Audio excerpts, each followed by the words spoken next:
જીરુના તમામ ખેડૂતો મિત્રોને આદિત્ય પંડ્યાના નમસ્કાર. મિત્રો, જીરુ વિશે આપ સૌને રોજ જાણવાની ઉત્કંઠા હોય છે, મને પણ જણાવવાની ઉત્કંઠા હોય છે, પણ કોઈ નવી માહિતી ન હોય ત્યાં સુધી કંઈ તમને ખોટા વિડીયો બનાવીને ફેકમફેક કરવાની મજા નથી. ગઈકાલે રજા ગઈ પછી સરસ વાતચીત થઈ હતી ઘણા બધા નિકાસકારો સાથે, અને એમાં શું વાતચીત થઈ એનો નિચોડ તમારી સમક્ષ રજૂ કરું છું. આશા રાખું છું તમને ગમશે. મિત્રો, આજે જો હું તમને કહું કે જીરુના ભાવ અચાનક 200-300 રૂપિયા ઉછળી શકે છે, તો એ ક્યારે? તમે અત્યારે તો નહીં માનો, પણ પાક, વરસાદ કે આવકના કારણે નહીં, એક જ કારણ છે મધ્ય પૂર્વનું મહાયુદ્ધ. જે અટકે તો ચોક્કસપણે 200-300 રૂપિયા ઝડપથી તેજી આવશે, અને પછીની તેજી કેટલી આવશે એની વાત આપણે વિડીયોમાં આગળ કરી છે.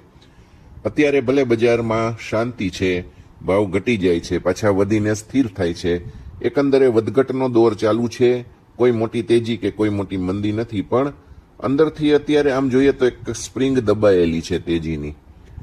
આ છૂટતી નથી, એટલે ભાવ અથડાયા કરે છે. કંઈક જેવું યુદ્ધ અટકશે, આવકો ઓછી થશે, ડિમાન્ડ વધશે, તો ફટાફટ સ્પ્રિંગ છૂટશે અને બજાર ફાટીને ઉપર જશે.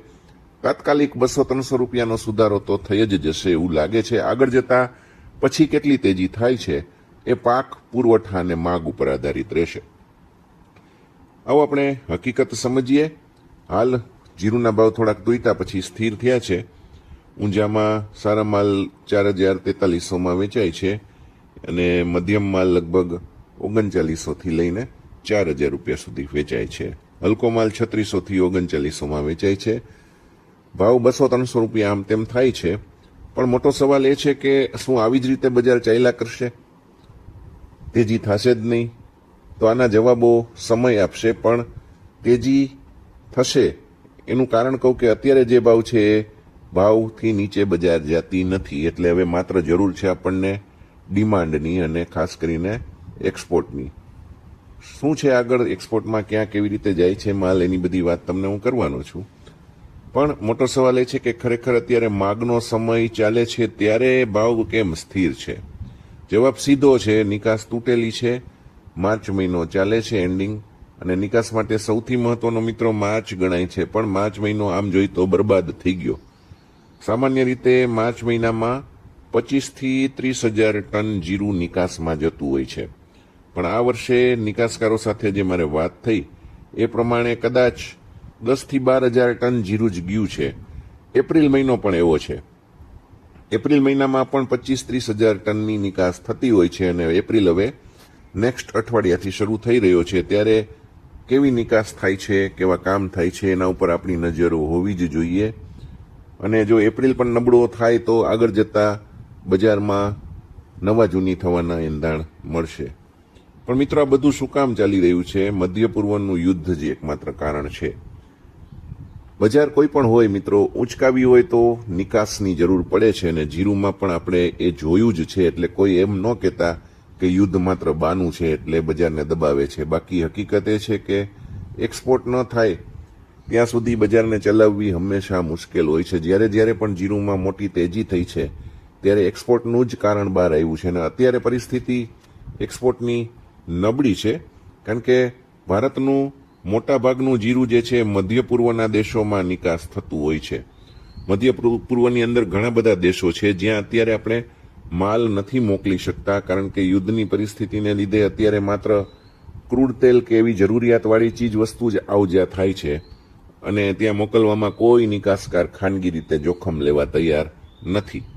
હવે વાત કરું મધ્ય પૂર્વ સિવાય શું, તો અત્યારે પરિસ્થિતિ બહુ ખરાબ છે, કારણ કે શિપિંગનું ખર્ચ ખૂબ વધી ગયું છે. તમને વારંવાર એકને એક વાત મારે એટલે કહેવી પડે કે ઘણા ખેડૂત મિત્રો સમજતા નથી અને ખોટી કોમેન્ટ કરતા હોય છે. નિકાસ લગભગ બંધ છે, મધ્ય પૂર્વમાં નથી જ થતી, પણ યુરોપ અને અમેરિકા તરફ આપણે મોકલીએ છીએ માલ, ત્યાં થોડું કામકાજ થાય છે. ખાસ કરીને શિપિંગ એજન્ટો છે એ ભાડા ખૂબ જ લઈ રહ્યા છે, એટલે કોઈને બહુ જરૂર હોય તો જ મોકલવામાં આવે છે. બાકી કોઈ નિકાસકાર અત્યારે આ તરફ પણ માલ મોકલવા તૈયાર નથી. થોડી ઘણી નિકાસ થાય છે, એ બાંગ્લાદેશ થાય છે. બાંગ્લાદેશમાં રોડ રસ્તે જતું હોય છે, એટલે થોડો માલ ત્યાં જાય છે, પણ હાલ પૂરતું તે અટકેલું છે. અમેરિકા અને યુરોપ આપણા મુખ્ય માર્કેટ નથી મિત્રો. બાંગ્લાદેશ પરચુરણ ખરીદી અત્યારે કરે છે. ચીનની કોઈ ડિમાન્ડ નથી. ચીન હજી બજારમાં નથી આવ્યું. બાકી ત્યાં રોડ રસ્તે કે નેપાળ સરહદે કે મલેશિયાથી કોઈ પણ રીતે જઈ શકે. પણ આ પરિસ્થિતિ જે થઈ એનાથી સૌથી વધારે અસર માત્ર ને માત્ર ખેડૂતોને થઈ રહી છે. ટ્રેડરોને કે વેપારીઓને નુકસાન ન થાય, કારણ કે એને માલ લઈને વેચવો છે. અને ખેડૂત કેવો છે? ખેડૂતે પોતે પકવેલો માલ એને વેચવાનો છે. બરોબર છે. ઘટિયા ભાવથી થોડાક ભાવ વધ્યા, પણ આ વખતે ખેડૂતોએ પોતે જોયું છે કે પાક ખેતરમાં નષ્ટ થયો છે, ઉતારા ગઈટા છે, બગાડ છે. ઉત્પાદનના અંદાજો અલગ અલગ લોકોએ જે બતાવ્યા એના કરતાં ઓછા જ આવવાના. ઉત્પાદન ઓછું છે, છતાંય મોટાભાગના ખેડૂતો નિરાશ છે. નિરાશ થવાના કારણ એ છે કે ભાવ નથી વધતા, બીજું કોઈ કારણ નથી. જે રીતે ઉત્પાદન થયું છે એના પ્રમાણમાં ભાવ મળવા જોઈએ, ભાવ નથી મળતા. ગુજરાતમાં માર્ચ અંત પહેલા મિત્રો 60 થી 70,000 ગુણીની આવક હતી જીરાની. વધીને સોમવારનો દિવસ હોય તો 70-80,000 ગુણી પણ આવતી હોય છે. પણ અત્યારે માર્ચ એન્ડિંગને લીધે યાર્ડ બંધ છે. 60-70,000 ગુણી છેલ્લા 2-3 દિવસ જ્યારે યાર્ડ ચાલુ હતા ત્યારે ઉપડતી નહોતી, કારણ કે સ્થાનિક માંગ જ છે. નિકાસ ધીમી છે, એટલે માલ પડ્યા રહે કે ઓછા ઉપડે કે ફરે નહીં બજારની અંદર. એટલે સાચી વાત તો એ છે કે નિકાસ વગર જીરું બજાર અધૂરું છે અને ચલાવવું ખૂબ મુશ્કેલ છે. અને હવે સૌથી મહત્વની વાત હું તમને કરું તો સ્પ્રિંગ ઇફેક્ટ આવશે. બજારના નિષ્ણાતો એવું છે કે બજારની અંદર સ્પ્રિંગ ઇફેક્ટ આવશે. સ્પ્રિંગ ઇફેક્ટ એટલે જો યુદ્ધ અટકી જાય તો અથવા શાંતિ મંત્રણા શરૂ થાય કે એમ લાગે કે હવે યુદ્ધ અટકવાના સંકેત મળી રહ્યા છે, તો ધીરે ધીરે બજાર સુધરવાનું શરૂ થશે. કારણ કે અત્યારે જે ભાવ છે એ બોટમ જેવો છે.